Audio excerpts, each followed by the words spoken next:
I'm Alexandra Mitchell, though everyone calls me Lexi, and at 29 I finally found myself standing in a gorgeous garden venue wearing the wedding dress of my dreams. My new husband Michael squeezed my hand as we greeted our guests at the reception. Everything felt perfect until my mother Diana approached with an expression I couldn't quite read. She hugged me tightly, then pulled back with a mysterious smile. "We're passing the car his parents gave you down to charity, just like we discussed. The new car is waiting outside." Confusion must have shown on my face, because her eyes softened with understanding of all we'd been through to get here. Before I continue this incredible journey, where are you watching from today? Hit that like button, subscribe if you're new here, and stick around to discover how a luxury car nearly ruined my life before leading me to true happiness. Growing up in suburban Seattle wasn't glamorous, but it was comfortable. My parents, Diana and Robert Mitchell, provided a stable, middle-class home until their divorce when I was 14. Dad moved across town, gradually fading from our daily lives, while Mom became my rock, working 2 jobs to ensure I could attend college. We developed the kind of relationship where we could finish each other's sentences, while my interactions with Dad became increasingly awkward and infrequent. After graduating with my teaching degree, I settled into a fulfilling job at Westlake Elementary. Teaching third graders brought me joy, and though my salary wasn't impressive, I felt content. That was until the night my friend Melanie dragged me to a charity fundraiser for children's literacy, an event far fancier than anything I normally attended. "You need to network," she insisted, helping me select a simple black dress from my closet. "Besides, there might be some handsome single guys there." She wasn't wrong. That night, I literally bumped into Ryan Taylor spilling champagne on his clearly expensive suit. Mortified, I blotted at the stain with a cocktail napkin while apologizing profusely. Instead of being annoyed, he laughed. "I've been looking for an excuse to replace this suit anyway," he said with a disarming smile. At 31, Ryan exuded confidence in a way that immediately attracted me. Tall, with perfectly styled dark hair and the kind of tailored clothes that screamed success. When he mentioned his family-owned Taylor Luxury Motors, the largest high-end car dealership network in the Pacific Northwest, I almost walked away, assuming we'd have nothing in common. But he asked thoughtful questions about my teaching career and seemed genuinely interested in my passion for education. Our first date the following weekend revealed our vast differences. He took me to a restaurant where the menu had no prices, always a bad sign for a teacher's budget. While I grew increasingly uncomfortable, Ryan ordered effortlessly in fluent French and selected an expensive wine without consulting me. "My family travels to France every summer," he explained, noticing my surprise. "Dad believes understanding European culture is essential for our business." Over the next few months, these differences simultaneously fascinated and concerned me. Ryan lived in a downtown penthouse while I shared an apartment with a fellow teacher. He wore watches that cost more than my annual salary, while I budgeted carefully for basic necessities. Yet somehow we connected on an emotional level I couldn't explain. 6 months in, Ryan invited me to his parents' lakeside mansion for dinner. Edward and Vivian Taylor were polite, but reserved, asking pointed questions about my family and career that felt more like an interview than conversation. A teacher, Vivian, repeated when Ryan proudly explained my profession. How rewarding that must be. The slight pause spoke volumes. Throughout dinner, I caught exchanged glances between them that made me squirm. Later, Ryan apologized. "They're just protective," he explained. "Dad built this business from nothing, and they worry about people who might be after our money." "I didn't even know who you were when we met," I reminded him. Ryan pulled me close. "That's exactly why I fell in love with you." Despite his parents' obvious skepticism, our relationship flourished. After 18 months together during a weekend getaway to San Francisco, Ryan proposed with a diamond ring so large I was afraid to wear it. "My parents want us to have dinner next weekend to celebrate," he announced after I said yes. "They have something special planned." That something special turned out to be a brand new BMW X5, gleaming in metallic silver with a giant red bow on the hood. "We want you to have reliable transportation," Edward explained as he handed me the keys outside their mansion. Can't have our son's fiancé driving that old Honda anymore. My cheeks burned with embarrassment. My 7-year-old Honda was perfectly functional and paid off something I was proud of. But looking at Ryan's hopeful face, I swallowed my pride and accepted graciously. We take care of family, Vivian added with a thin smile. And now you'll be family. That night, Ryan couldn't understand my discomfort with the extravagant gift. It's just a car, Lexi, he said dismissively. Dad gets them at cost anyway. It's a $50,000 car, I countered. I can't accept something so expensive. You can and you will, he insisted. It would deeply offend them if you rejected it. Besides, the car is technically in both our names, so really it's our car. Reluctantly, I agreed, telling myself this was simply how Ryan's family showed affection. Besides, the BMW drove like a dream compared to my old Honda. Maybe I was overreacting. When wedding planning began, the first signs of real trouble appeared. Vivian had strong opinions about everything from venues to flower arrangements. Ryan consistently took his mother's side in disagreements, leaving me feeling increasingly isolated. When I suggested a small ceremony at my childhood church, both Taylors reacted as though I'd proposed getting married at a fast food restaurant. The Taylors have a reputation to maintain, Ryan reminded me. The wedding needs to reflect that. My mother, Diana, noticed my growing anxiety during our weekly phone calls. Are you sure about this, honey? She asked gently. Marriage is about partnership, not just going along with whatever he wants. It's just wedding stress, I assured her and myself. Once we're married, things will settle down. I'll finally feel like I belong. I couldn't have been more wrong.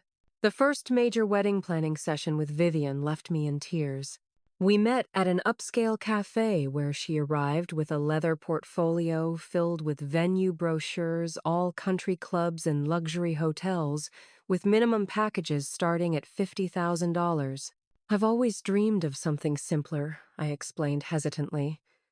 Maybe an outdoor ceremony at Woodland Park, or even that little stone chapel in Ravenna. Vivian's perfectly penciled eyebrows rose.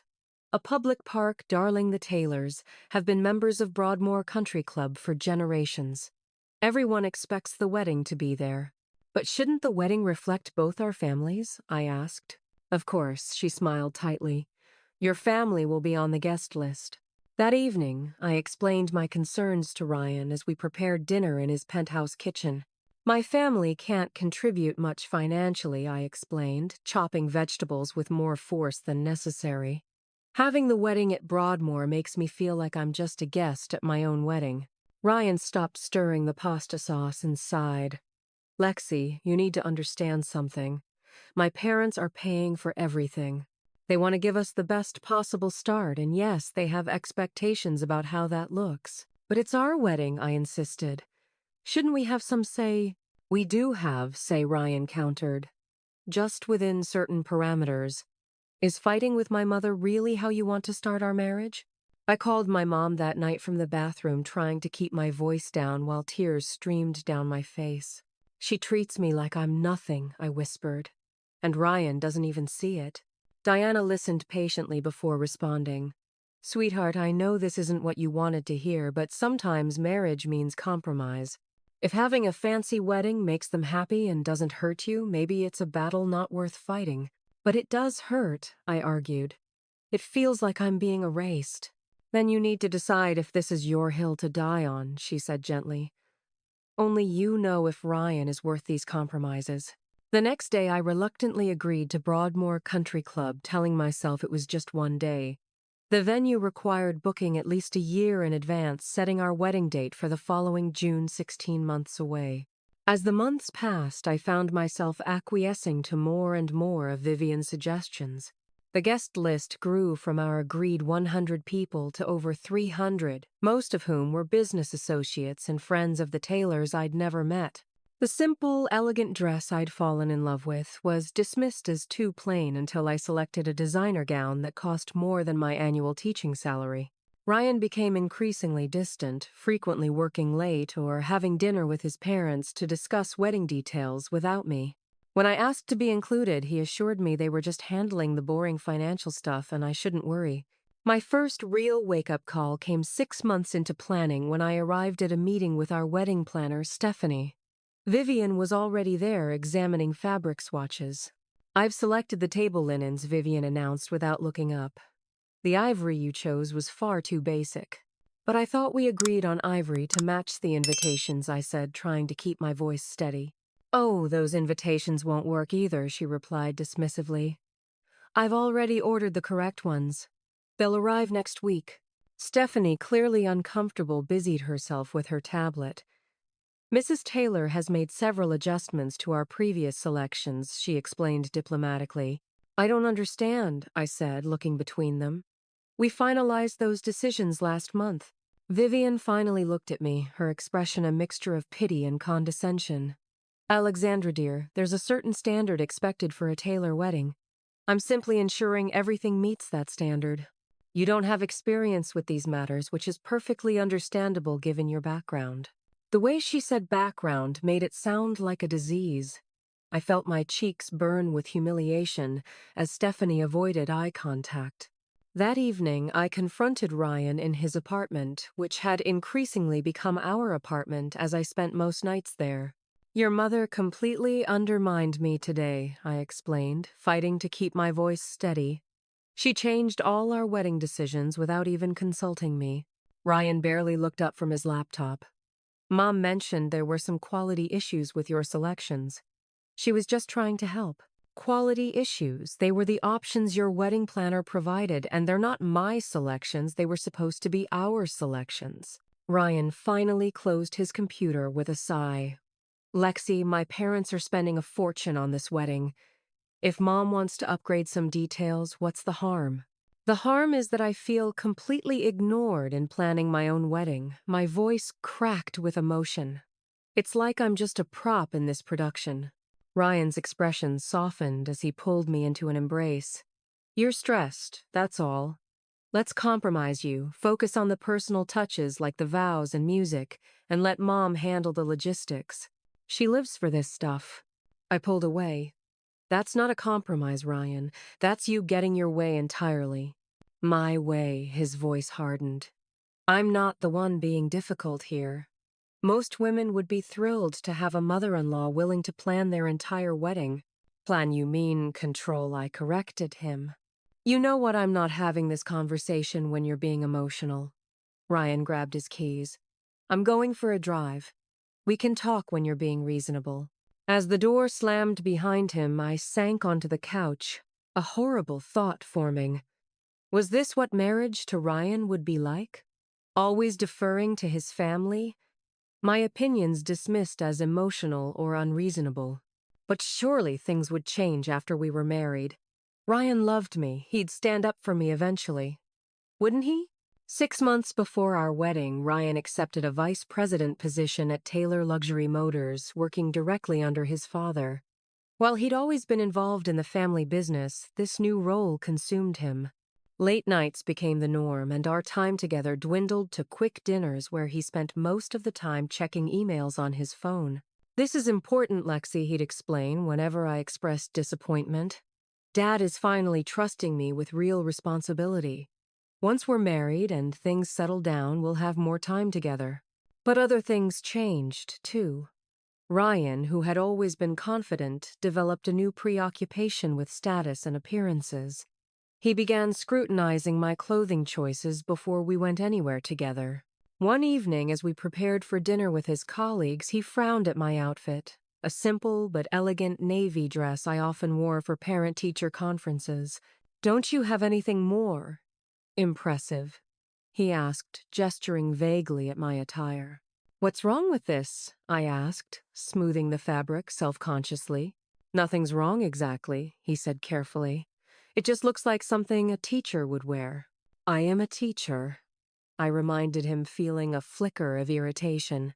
He sighed. "Yes, but tonight you're representing the future, Mrs. Taylor. These people expect a certain image." After that incident, Ryan began buying me clothes, expensive designer pieces that hung in my closet, with tags still attached because they felt like costumes rather than something I would choose. When I tried to discuss my concerns, Ryan dismissed them as insecurity. You're about to be part of one of Seattle's most prominent families, he reminded me. There are expectations that come with that privilege. I'm just trying to help you adjust. Our most significant fight came when Ryan casually mentioned his assumption that I would quit teaching after the wedding. Quit? Why would I quit? I asked, genuinely shocked. I love my job. Be realistic, Lexi, he replied as though explaining something to a child. You'll have social obligations as my wife. Charity committees, business dinners, corporate events. Plus, we'll want to start a family soon.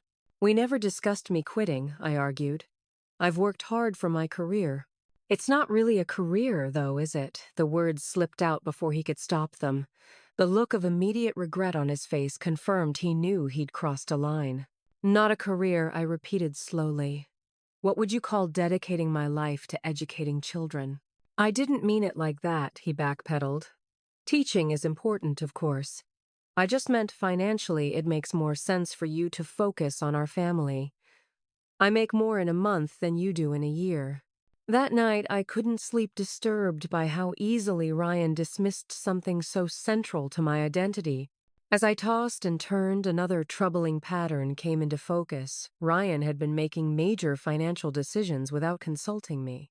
He'd purchased a vacation property in Hawaii as an investment.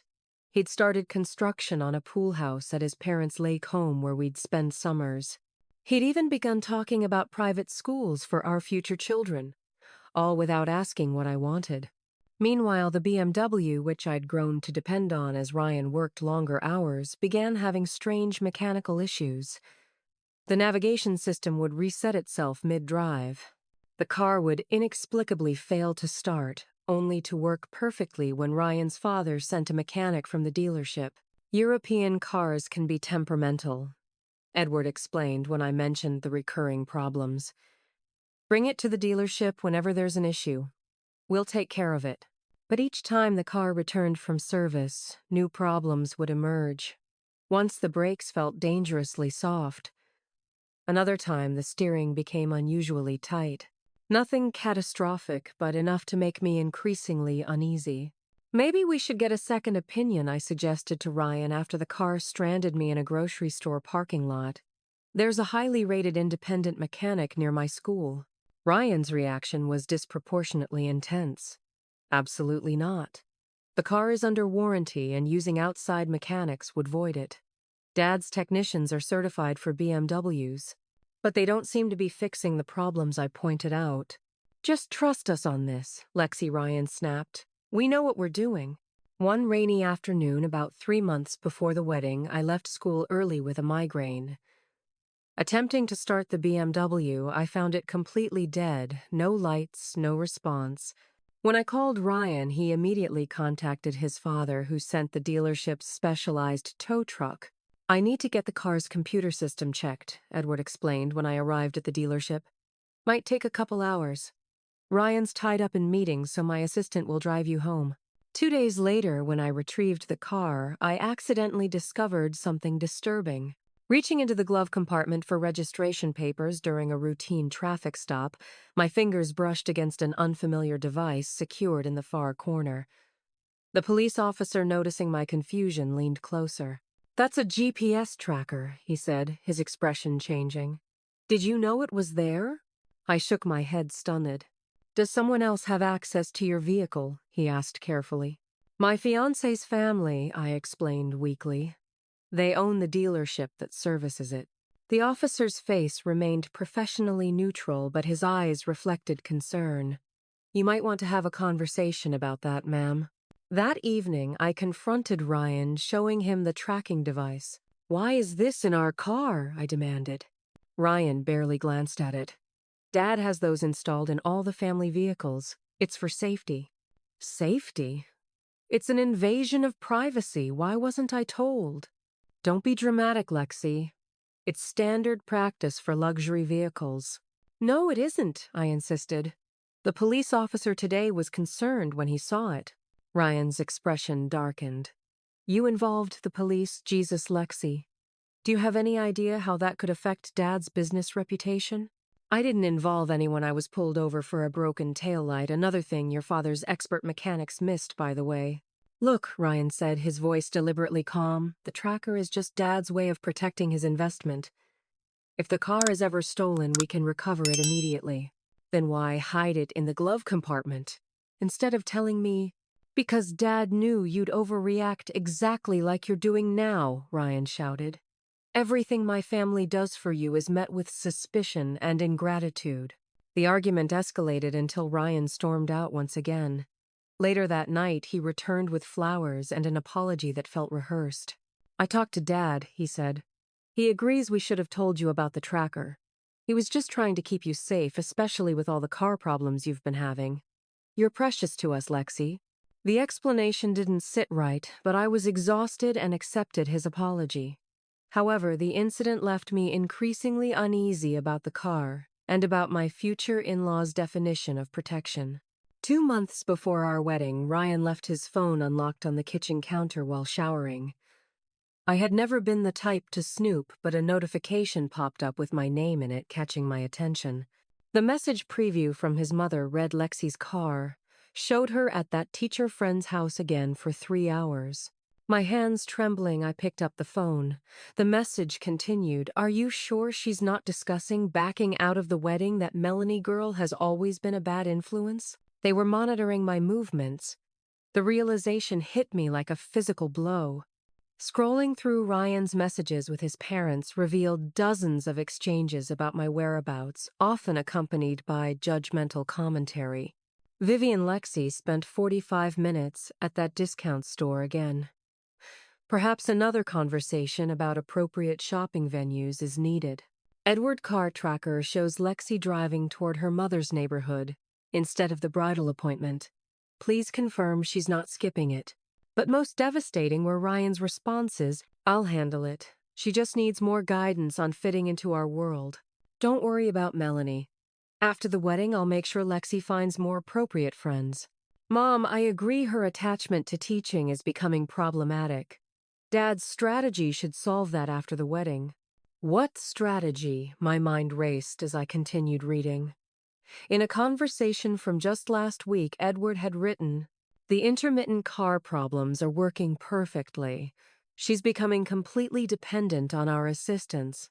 After marriage, when you take over her finances as discussed, she'll have no choice but to adapt to our expectations." Ryan's reply, "Genius as always, Dad. She's already talking about how she couldn't manage without our help with the car." The bathroom door opened, and I quickly placed the phone back where I'd found it, my heart pounding. I mumbled something about needing air and grabbed my keys, barely registering Ryan's confused expression as I fled the apartment. I drove to my mother's house on autopilot, tears blurring my vision. Diana opened the door, took one look at my face, and pulled me into a tight embrace without a word. Inside, I collapsed on her couch, the phone messages replaying in my mind. "They've been tracking me," I finally managed between sobs. "The car problems, they were deliberate. They've been manipulating me all along, and Ryan's been part of it." Diana listened in stunned silence as I poured out everything, the controlling behavior, the dismissal of my career, the financial decisions made without me, and finally the devastating messages. When I finished, she sat quietly for a moment before speaking. "I never trusted Ryan," she admitted softly, "but I supported your choice because I thought he made you happy." "I thought he did too," I whispered. "What do you want to do, honey?" The answer came with surprising clarity through my tears. "I can't marry him." That night, I called Ryan from my mother's house. His initial concern at my absence quickly turned to shock when I told him the wedding was off. "What are you talking about?" he demanded. "Is this because of the tracker I told you Dad was just being protective?" "I saw your messages, Ryan," I said quietly. "I know the car problems were deliberate. I know you and your parents have been monitoring my movements. I know about your plans to make me quit teaching and cut me off from my friends." A long silence followed. "You went through my phone?" he finally asked, his voice hard. "That's what you're focusing on, not the fact that you've been conspiring with your parents to control me." "You're completely misinterpreting things," Ryan insisted. "My parents want what's best for you, for us. They know what it takes to succeed in our world. I don't want to succeed in your world if it means becoming someone I'm not. Ryan's tone shifted from defensive to threatening. Do you have any idea what you're throwing away? Everything my family has done for you, the money spent on this wedding? Keep it all, I said. I just want out. Fine, he snapped. I'll have your things packed and sent to your mother's. The ring belongs to my family. I expect it returned immediately. Of course, I agreed, relieved he wasn't fighting harder to change my mind. And the car, he added coldly. That was a gift to both of us. I want it back. This gave me pause. The car had been explicitly presented as a gift to me, though I now understood its true purpose as a monitoring tool. I need transportation, Ryan. At least until I can arrange something else. Not my problem, he replied. The BMW comes back to the dealership this week, or our lawyers will be in touch. After I hung up, Diana made a pot of tea while I sat in numbed silence. Can he really take the car back? I wondered aloud. I'm not sure, she admitted. It was given as a gift, but if it's in both your names? The next day, I consulted with an attorney who specialized in family law. Patricia Lewis listened carefully to my story, her expression growing increasingly concerned. The car situation is complicated, she explained. If it was formally gifted to both of you, he can't unilaterally demand its return. However, given the tracker and deliberate sabotage, you might have a case for more serious claims against the Taylors. I don't want to fight them, I insisted. I just want to move on. I understand, Patricia nodded, but be prepared. People like the Taylors don't respond well to losing control. She was right. 3 days later, I received a formal letter from the Taylors' attorney, demanding the immediate return of the BMW and threatening legal action for theft of property if I didn't comply. This is ridiculous, Diana fumed after reading the letter. They gave you that car. They're trying to intimidate me, I realized, a new wave of anxiety washing over me. The thought of facing the Taylors' legal team was terrifying. They had unlimited resources while I had barely enough savings to cover the attorney's consultation fee. I should just give them the car, I said defeatedly. It's not worth the fight.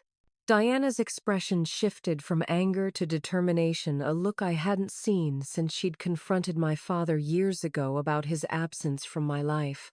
No, she said firmly. They've taken enough from you. Your confidence, your joy in wedding planning, nearly your career and independence. I'm not letting them take anything else. Mom, we can't afford to fight this. Let me handle it, she said with surprising authority. I may not have their money, but I have resources of my own. As I collapsed into bed that night, overwhelmed by grief and fear, I couldn't imagine what resources my kindergarten teacher mother could possibly have against the mighty Taylors. But for the first time since discovering the truth, I didn't feel completely alone. For the next month, I barely left my mother's house except to teach my classes. The familiar routine of working with my third graders provided the only normalcy in my shattered life.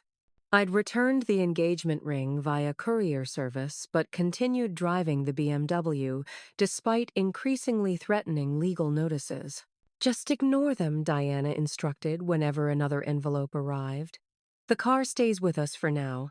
She had been mysteriously absent several evenings, offering vague explanations about appointments and meetings with old friends. I was too deep in my own misery to question her activities until the evening I came home to find a truck I didn't recognize in the driveway. Entering cautiously through the back door, I froze at the sound of a male voice I hadn't heard in months, my father's.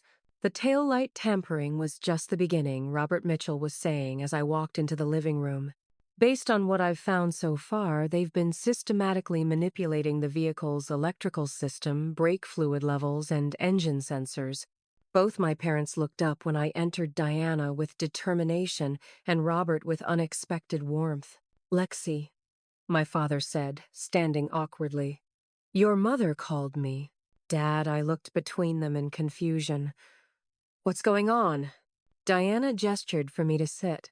Remember I said I had resources. Your father is one of them. I don't understand. Robert cleared his throat. After your mother explained what happened, I wanted to help. I'm a certified mechanic at Classic Restoration, now specializing in European luxury cars. This was news to me. My father had worked various jobs throughout my childhood, but I'd lost track of his career after our relationship became distant. I've been examining the BMW, he continued. The issues you experienced weren't random failures. Someone deliberately tampered with various systems to create intermittent problems. The Taylors, I whispered. He nodded grimly. And that's not all. I found 3 separate tracking devices, not just the one you discovered. There's also a microphone installed under the dashboard. My stomach lurched. They were listening to me. Potentially, Robert confirmed. I've documented everything and removed the devices.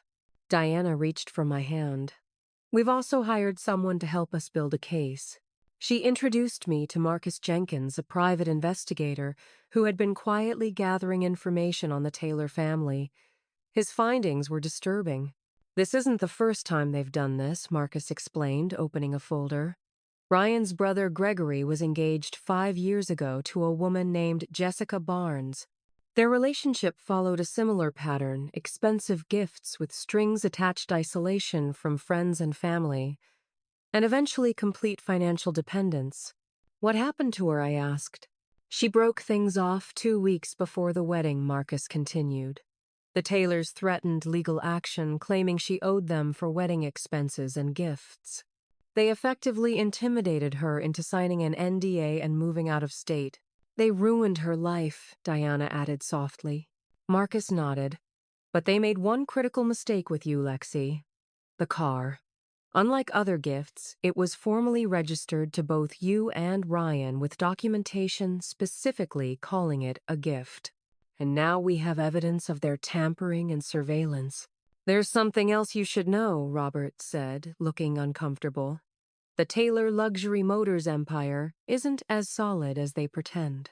They've been losing market share to newer dealerships, and there are rumors of financial improprieties being investigated by state regulators. Ryan never mentioned any problems, I said, stunned. Because he likely saw your marriage as a solution, Marcus suggested. Your teaching position at one of Seattle's most prestigious private elementary schools gives the family a veneer of respectability they desperately need right now. Plus, a lavish society wedding would project financial stability to investors and creditors. The pieces suddenly fit together: Ryan's increasing urgency about the wedding timeline, his father's insistence on handling all financial aspects, the pressure for me to become the perfect corporate wife. I wasn't just marrying into the Taylor family. I was being molded into a strategic asset. What do we do now? I asked. We fight back, Diana said firmly. But first we need to understand exactly what we're dealing with. Over the next weeks, a clearer picture emerged. The Taylors' business was indeed struggling with Edward facing potential regulatory sanctions for questionable sales practices. Ryan, rather than the successful executive he portrayed, was desperately trying to save the family business while maintaining their lavish lifestyle. Most shocking was Marcus's discovery that the Taylors had established a pattern of using marriages to create advantageous business connections. Ryan's brother Gregory had quickly remarried after Jessica left, this time to the daughter of a major bank executive who subsequently approved substantial loans to Taylor Luxury Motors. They saw me as their next strategic alliance, I realized. A respected educator who could help rebuild their tarnished image while they controlled every aspect of my life. The depth of manipulation left me reeling, but also ignited something new within me: determination.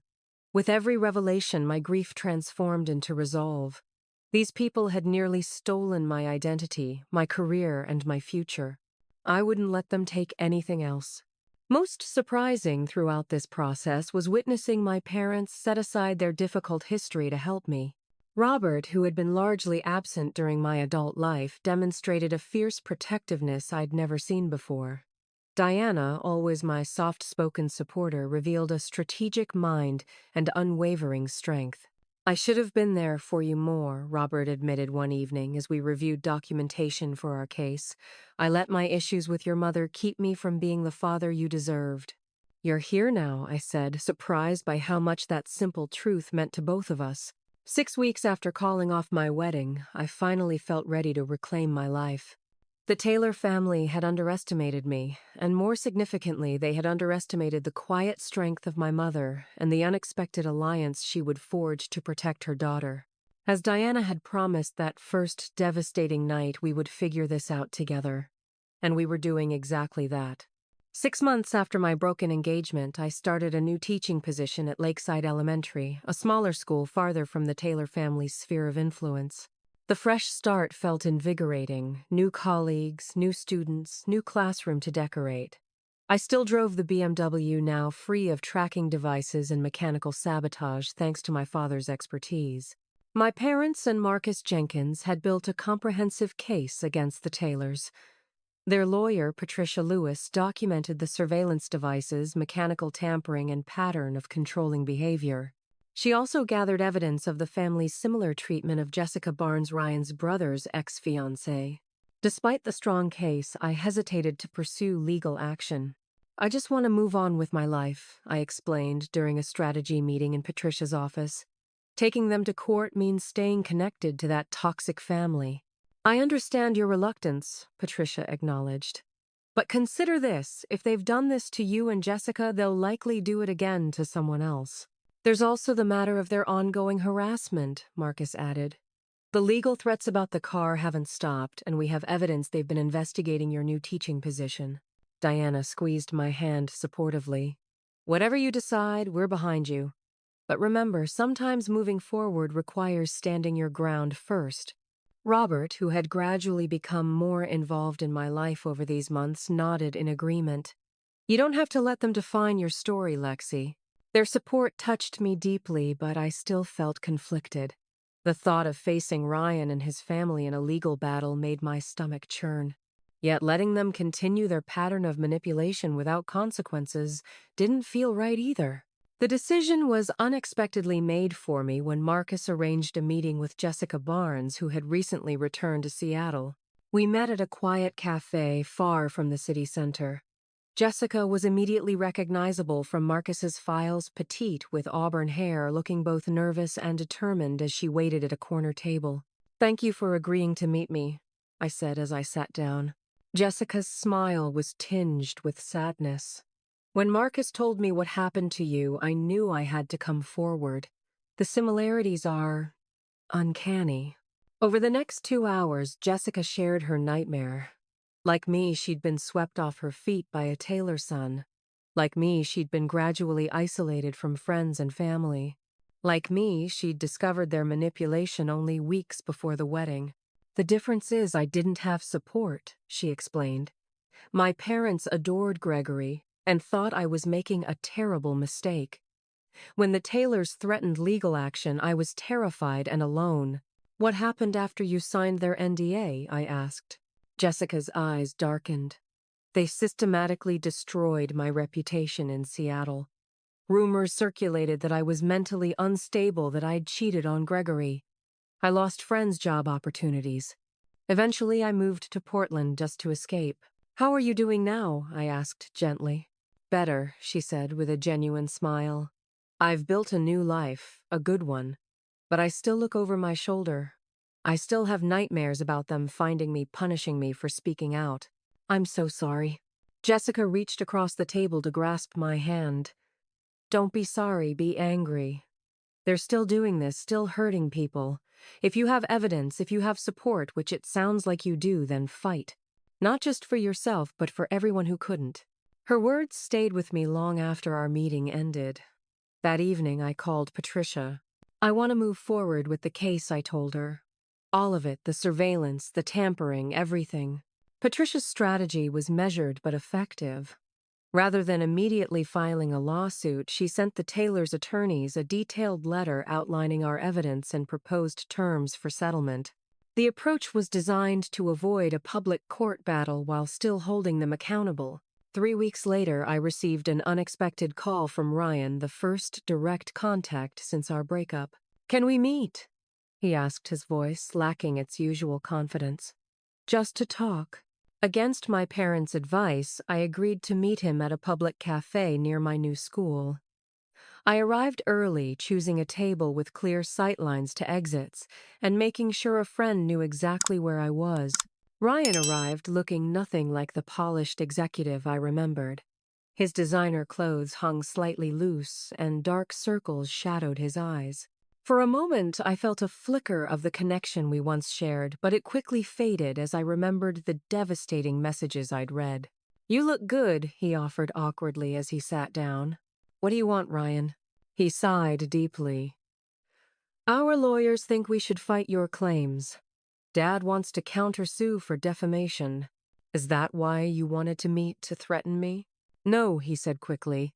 I needed to see you. This situation has spiraled out of control. This situation is entirely your family's creation," I reminded him. "The tracking devices, the car tampering, the plans to isolate me after our marriage, those were deliberate choices. It wasn't like that." Ryan insisted, though, with less conviction than I expected. "Dad can be overprotective, yes, but everything was meant to keep you safe, to help you adjust to our life. By monitoring my conversations, by deliberately causing car problems so I'd be dependent on your family's help, by planning to cut me off from my career and friends." Ryan had no answer, just stared into his untouched coffee. "We have everything documented, Ryan. Every tracker, every instance of tampering, every threatening letter. We've also connected with Jessica." His head snapped up at the mention of her name. "Jessica signed an NDA, which becomes invalid if it was signed under duress or conceals illegal activity I countered. Your family's pattern of behavior is clear, and we're prepared to make it public if necessary." "What do you want?" he finally asked. "I want to keep the car that was given to me as a gift. I want all harassment and legal threats to stop immediately. I want a formal acknowledgement of the surveillance and tampering with a guarantee it will never happen again to me or anyone else." Ryan's expression hardened. "Dad will never agree to admit anything in writing." "Then we go to court," I stated simply. "We have the evidence, Ryan. All of it." He stared at me for a long moment, perhaps seeing for the first time the strength that had been there all along, the strength his family had tried so methodically to erode. "I'll talk to our attorneys," he finally said, standing to leave. 2 weeks later, we reached a settlement. The BMW officially transferred solely to my name. The Taylors agreed to cease all contact and paid a significant sum as compensation for the surveillance and tampering, much of which I later donated to organizations supporting domestic abuse survivors. Most importantly, they signed legally binding non-disclosure agreements preventing them from disparaging me or interfering in my life in any way. "It's finally over," I told my mother as we reviewed the final documents. Diana smiled, but her eyes remained serious. "The legal battle is over. The healing is just beginning." She was right. Though I'd stood my ground and reclaimed my power, the experience had fundamentally changed me.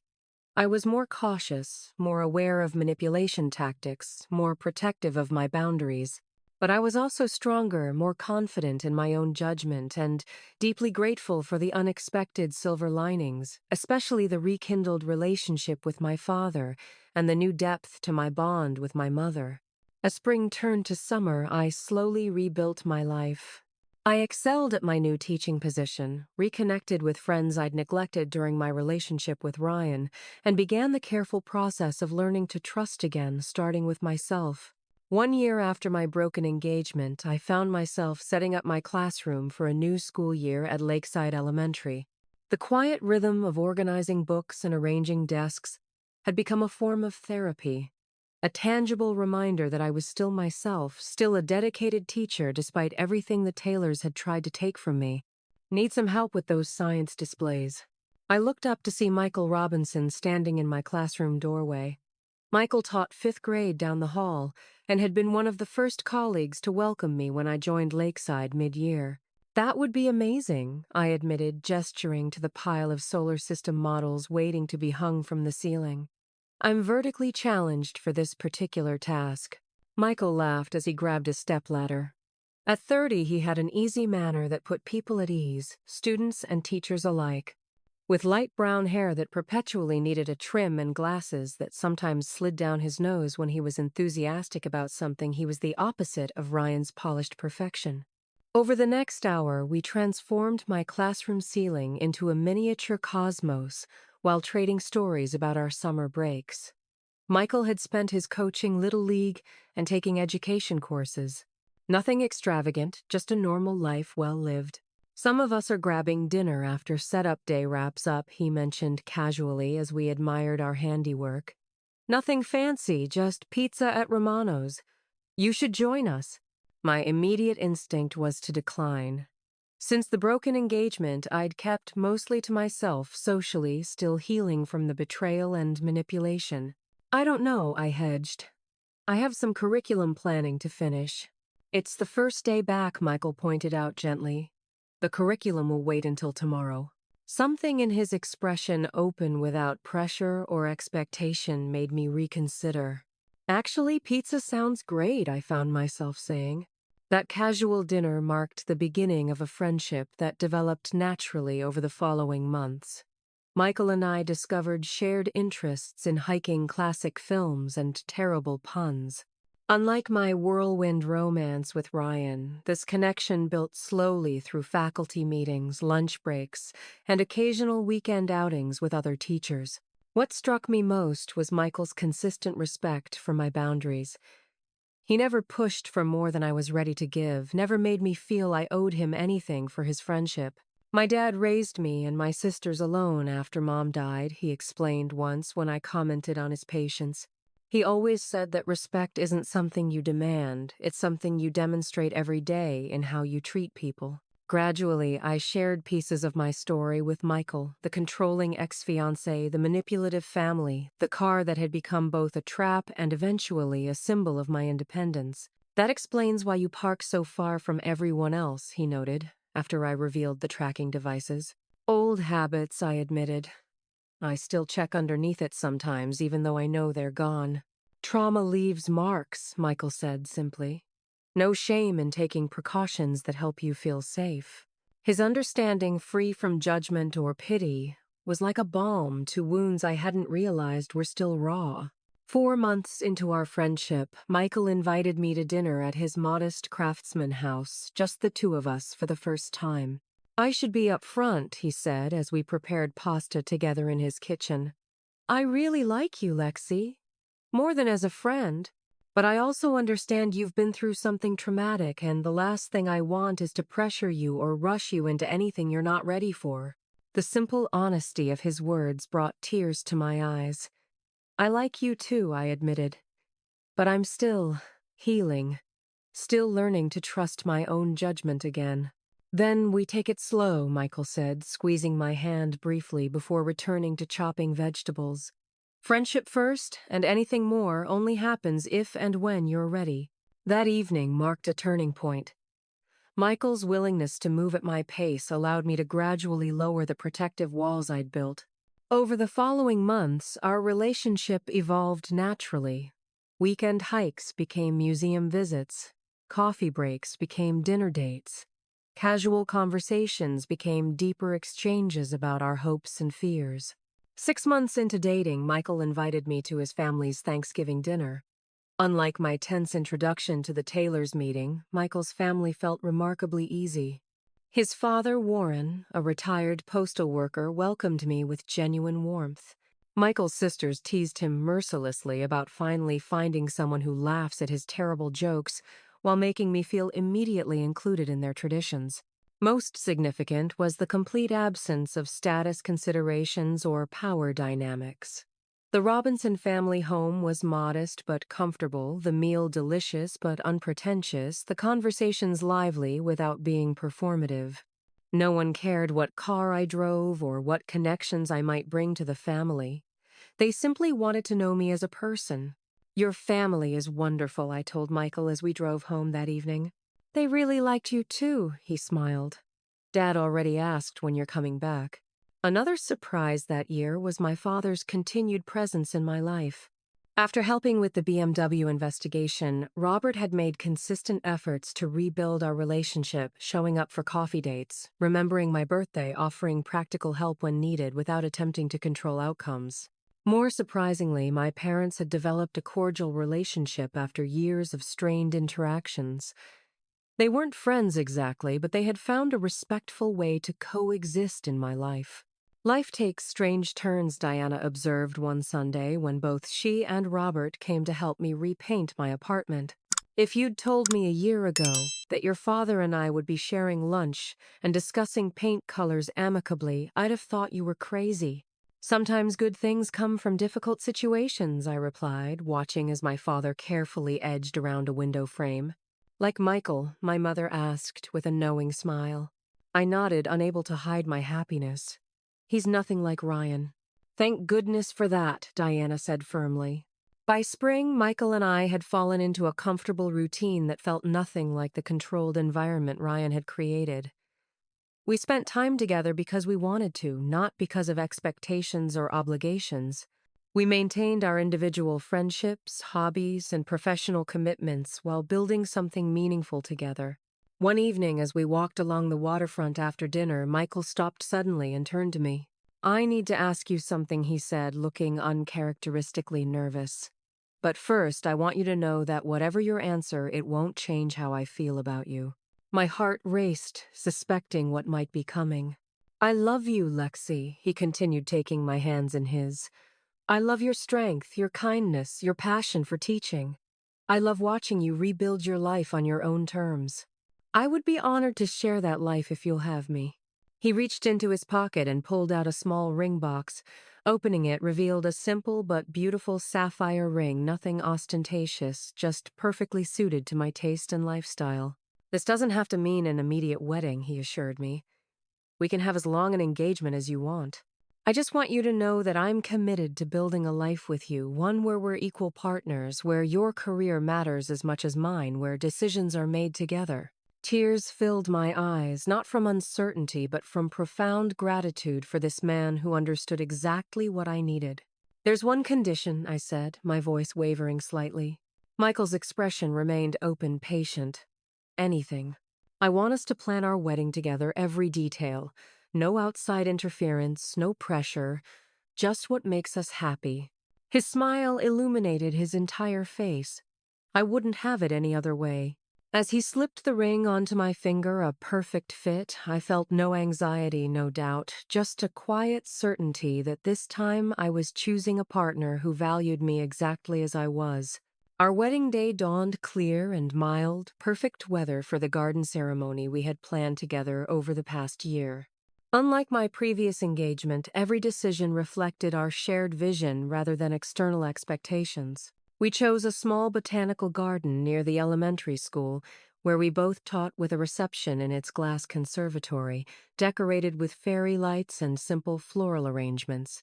My mother had been my rock throughout the planning process, offering suggestions when asked, but never imposing her will. She beamed with pride as she helped me into my dress, an elegant A-line gown with delicate lace detailing that made me feel beautiful without being ostentatious. You look radiant, Diana said, tears glistening in her eyes. Truly happy. I am, I confirmed, smoothing the soft fabric. This feels right in a way nothing with Ryan ever did. That's because this time you're marrying someone who loves you for exactly who you are, she replied, adjusting my veil. Not who he wants you to be. A knock at the door revealed my father looking handsome, if slightly uncomfortable in his suit. It's almost time, he said, his voice thick with emotion. You look beautiful, Lexi. Another surprise healing that had come from my broken engagement was my father's return to my life. Over the past 2 years, Robert had made consistent efforts to be present Sunday dinners, help with home repairs, genuine interest in my teaching career. Though we couldn't reclaim the lost years, we'd built something new and meaningful. Ready to walk me down the aisle, Dad? I asked. Robert's eyes misted. I don't deserve this honor, but I'm grateful for it. The ceremony was everything I'd hoped for, intimate, meaningful, and focused on the commitment Michael and I were making to each other. 60 of our closest friends and family members witnessed our vows, which we'd written ourselves.